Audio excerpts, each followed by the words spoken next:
This video is a fictional work created solely for entertainment purposes. All characters, names, places, events, and situations depicted are entirely fictional or have been altered for narrative purposes. Any resemblance to real persons, actual events, or circumstances is purely coincidental. The visual content shown in this video is the property of the creator, and the owner of this channel holds all rights to it. This material is original, and its authorship can be properly verified in the event of any copyright claims.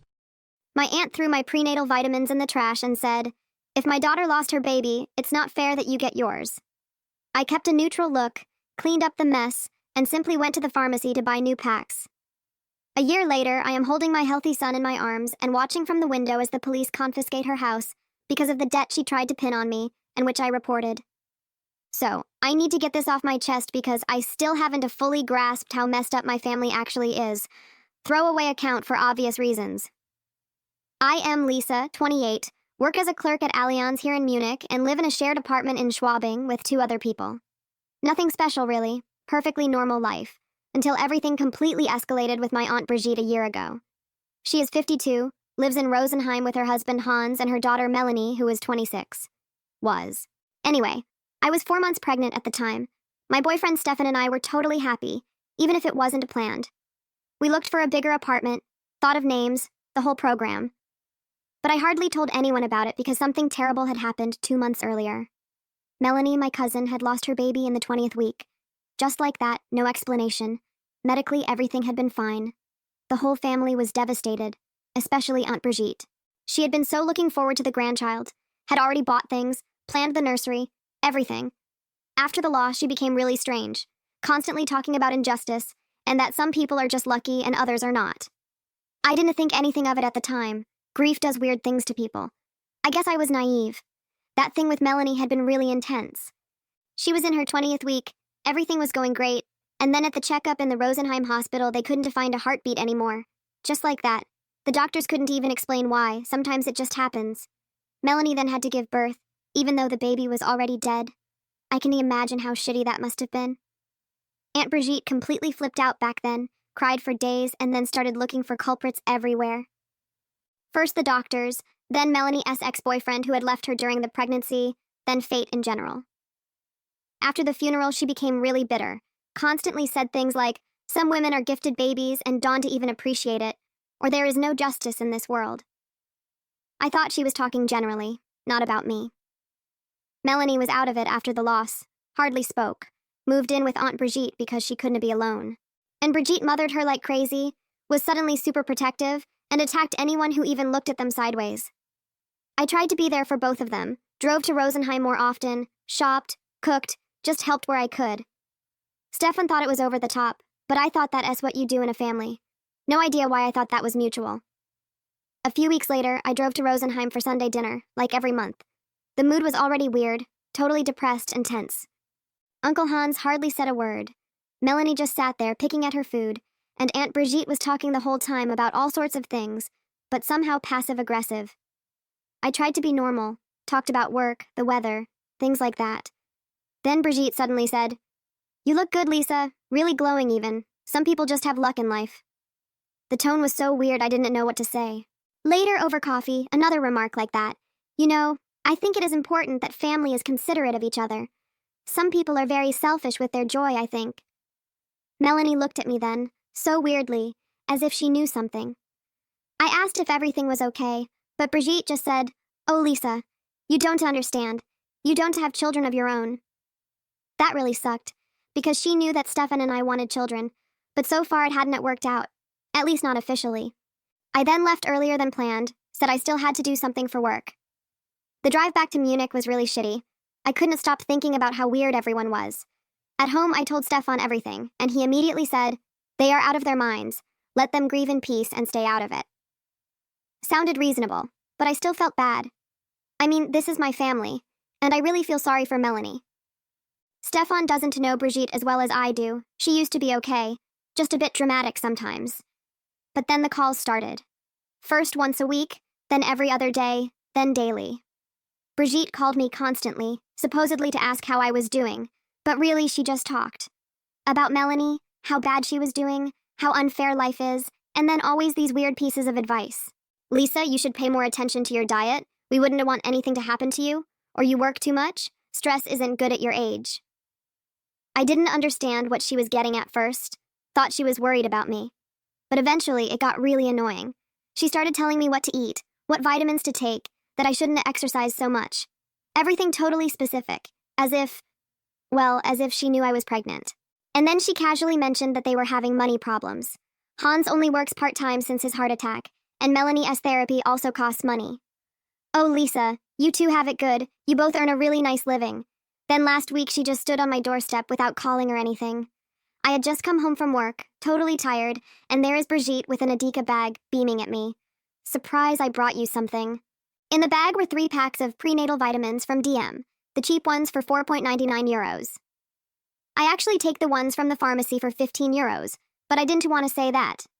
She just marched into the shared apartment, sat down in the kitchen, and started talking about how great these vitamins are and that she had bought them for Melanie back then too. They are just as good as the expensive ones, Lisa. You spend too much money on stuff like this. I tried to be polite, said thank you, but I already have some and always take those. That is when she got really weird. You don't want them? I drove all the way to Munich for you, and you don't want them? I explained that I just don't like to switch halfway through. The gynecologist recommended these to me and so on. But she got louder and louder, said I was ungrateful and that family helps each other.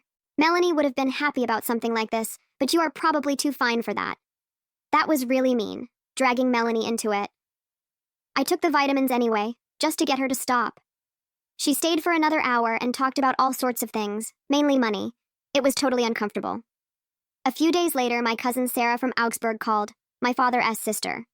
We don't talk on the phone often, but she sounded really excited. Lisa, I don't know if I should interfere, but your Aunt Brigitte asked me recently if I still had old documents of yours.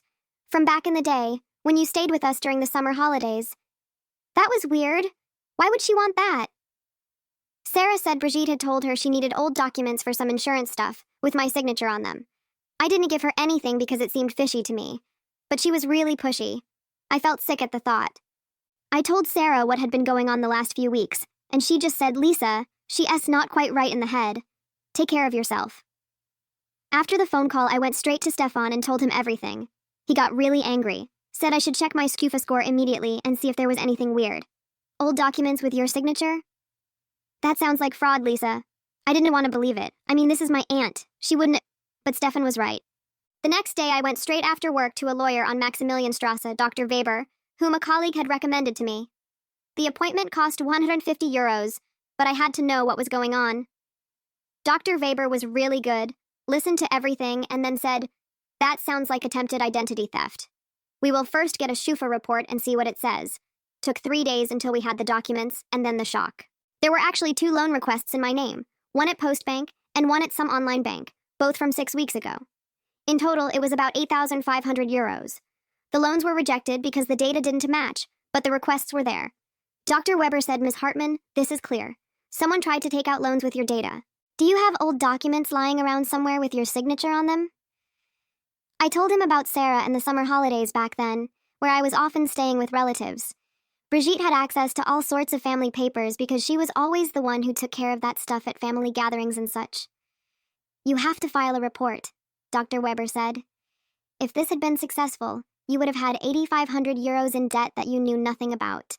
And that was probably not the only attempt. I felt really nauseous.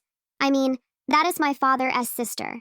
She was at my communion, bought me Christmas presents, was always the cool aunt who slipped you a euro.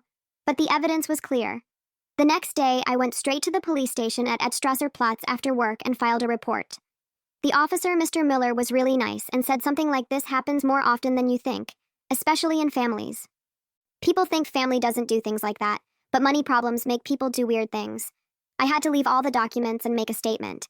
It was really exhausting, explaining and writing everything down for 3 hours. Afterwards, I went home completely exhausted. Stefan had already cooked and we talked all evening. I felt really shitty, as if I was betraying my family, but Stefan said, Lisa, she tried to pin 8,500 euros of debt on you. This isn't a family squabble, this is fraud. 2 days later, the terror began. Brigitte apparently found out that there was a police report, no idea how. My phone didn't stop ringing, WhatsApp messages without end. How can you do this to me, Lisa? After everything I've done for you, and you are destroying our family over a few euros, and then again, I don't understand what you mean. I haven't done anything. In the end, I blocked her number, but then she called from the landline and from Melanie's phone.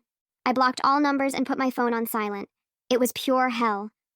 I thought that was it, but Brigitte wasn't done with me yet. A week later, Thursday morning, I am sitting in my office drinking coffee when she suddenly stands in front of me. Just like that, in the middle of the Allianz open plan office. No idea how she got past reception, but there she was, and started screaming. "You ungrateful bitch, I raised you like my own daughter and you report me to the police."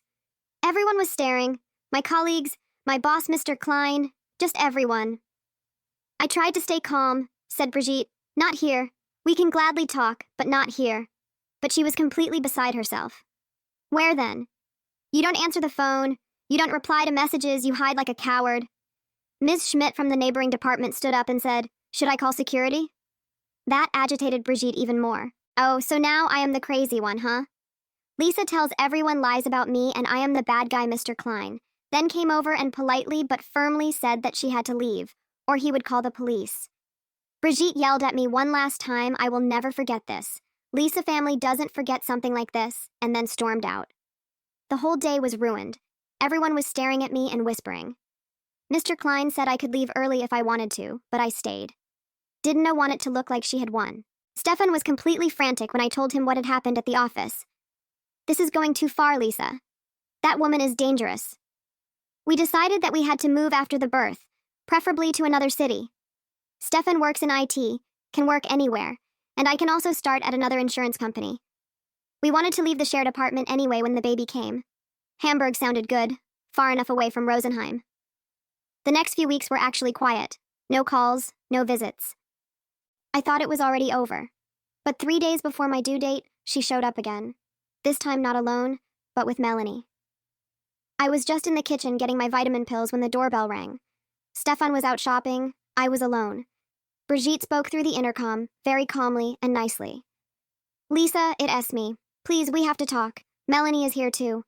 I shouldn't have opened the door, but I hadn't seen Melanie in months, and somewhere I hoped that we could clear this up. The two of them came in. Melanie looked terrible, really thin and pale. Brigitte was her old self again, smiled and said, "Oh, Lisa, you look good. It's almost time, isn't it?" I offered to make coffee, wanted to relax the situation, but Brigitte kept looking so weirdly at my belly and then at the pack of vitamins lying on the kitchen table. I just turned on the coffee machine and got my vitamin capsule out of the pack, like every morning, when Brigitte suddenly got really weird. She stood up and stared at me, really angrily. "You're still taking your expensive vitamins, yeah?" While my daughter, Melanie quietly said, "Mom, let it go." But Brigitte didn't even listen. She walked towards me. I still had the capsule in my hand, and suddenly she snatched the whole pack out of my other hand. Before I realized what was happening, she opened the pack and dumped all the capsules into the trash can. Just like that. And then she screamed, "If my daughter lost her baby, it is not fair that you get yours." Melanie started crying, said Mom. No, but Brigitte was completely gone. I stood there with the one capsule in my hand and just thought that I had to stay calm. Stefan was right. The woman is dangerous. I didn't say anything, put the capsule away, opened the trash can, and started taking the capsules back out, one after the other, very calmly. Brigitte continued screaming, something about justice and that I was a selfish bitch. I put the capsules in a bowl, threw the pack away, and said, "I'm going to the pharmacy now to buy new ones." That's all I said, just walked past her to the door. At the pharmacy at Münchner Freiheit, I simply said, "1 Femibayern 2, please," as if nothing had happened. The saleswoman was super nice, even asked when I was due and said, "Oh, then you'll be done soon." I paid 1650 euros and went home. Brigitte and Melanie were gone. Stefan was sitting on the couch looking like he'd just seen someone get run over. Melanie had told him everything before they left. "Lisa, that is it now. We are moving immediately. I am buying moving boxes tomorrow." I was actually quite calm, felt like a switch had been flipped. 3 days later, Jonas was born, 3,240 grams, 51 centimeter, perfectly healthy. Stefan cried tears of joy, me too. We didn't tell anyone from my family, only my parents who live in Canada. 2 weeks later, we moved to Hamburg. Stefan had found a job at a software company. I went on parental leave for now. New address, new phone number, new life. Brigitte didn't know where we were. Jonas took his first steps in Hamburg Eimsbüttel, said his first words in our new apartment. A year without family, But honestly, it was the best year of my life. Until yesterday. That S when I found out what happened to Brigitte. And I have to admit, there was a bit of schadenfreude involved. Update. A year later, Jonas is now 13 months old, runs around like a little whirlwind and makes us happy every day.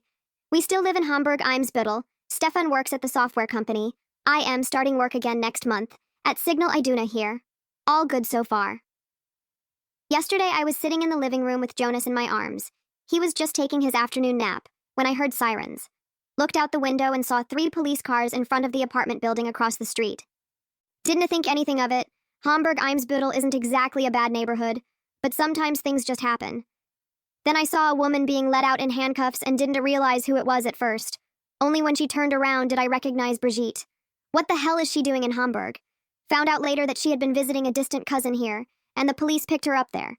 The fraud investigation apparently went further than I thought. Brigitte hadn't just tried to take out loans in my name, but also in other family members' names. Sarah from Augsburg, 2 cousins, even in the name of her own husband, Hans. A total of over 30,000 euros in debt. The house in Rosenheim was confiscated. Hans moved in with his brother. Melanie now lives with a friend. By the way, Melanie wrote to me 2 weeks ago. First message in over a year. Wants to apologize and meet Jonas. I don't know yet if I'm ready for that.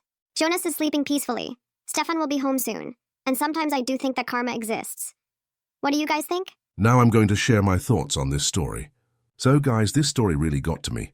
Honestly, even more than the first one.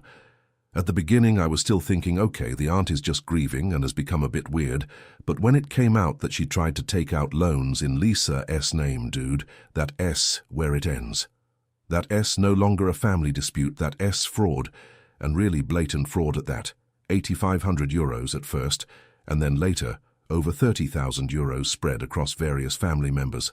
What would you do if your aunt tried to screw you over so badly? I understand that Brigitte was completely out of her mind after the loss of Melanie's baby. That must have been absolutely terrible for the whole family. But that doesn't justify starting to become a criminal and driving other people into financial ruin. In my opinion, Lisa did everything right, even though it was definitely hard to report her own aunt. Many people would probably have thought, oh, come on, it is family, let it go. But that is exactly the mistake. Family doesn't mean you have to put up with everything, especially not when it comes to fraud. Write in the comments what you would have done. That scene with the vitamins was really intense, though. I mean, the woman comes into Lisa's apartment, sees that she is pregnant, and then seriously thinks to herself that it's not fair that Lisa gets her baby while Melanie lost hers. That is so incredibly toxic and dangerous, honestly. And then she just throws the vitamins away as if that would change anything. What was she thinking? That Lisa would then suddenly lose her baby too, or what? That S not just mean, that S really messed up. I think Lisa S' reaction is brilliant, though. Just staying calm, getting the capsules back out of the trash, going to the pharmacy and buying new ones. No discussion, no drama, just doing it. That is how you have to deal with people like that. They want you to flip out and get emotional. But Lisa didn't give her that satisfaction. Respect for that. I probably wouldn't have been able to stay so calm, especially being pregnant and with all the hormones. But Lisa really handled that well. What impresses me the most is that she went to the police despite everything. It's not easy to report your own family, especially when everyone else in the family will probably say that you are overreacting or that it can be sorted out. But 8,500 euros in debt that isn't yours is no small matter. If that had gone through, Lisa would have had to struggle with this debt for years. Her credit rating would have been ruined. She might not have been able to rent an apartment anymore or get a loan for a car. That destroys a life. Brigitte didn't just try to steal money. She tried to destroy Lisa's financial future. And all this because she couldn't cope with her own grief. That is simply not okay. The part with the scene in the office was also heavy. Just showing up at the office and screaming around there, that is completely unacceptable. That is not only embarrassing for Lisa, but also totally unprofessional and could even jeopardize her job. Brigitte had zero respect for boundaries or for Lisa's life. I honestly find the finale with Brigitte being arrested outside Lisa's window in Hamburg a bit too perfect. Sounds almost too good to be true, but if it happened that way, then that is some hardcore karma. What do you guys think? Do you believe the update or does it sound made up? I am not sure, but the story itself is definitely intense enough. So guys, what do you say about this story? Did Lisa act correctly, or should she have given her family another chance? Leave a comment, and don't forget to subscribe to the channel for more intense stories like this.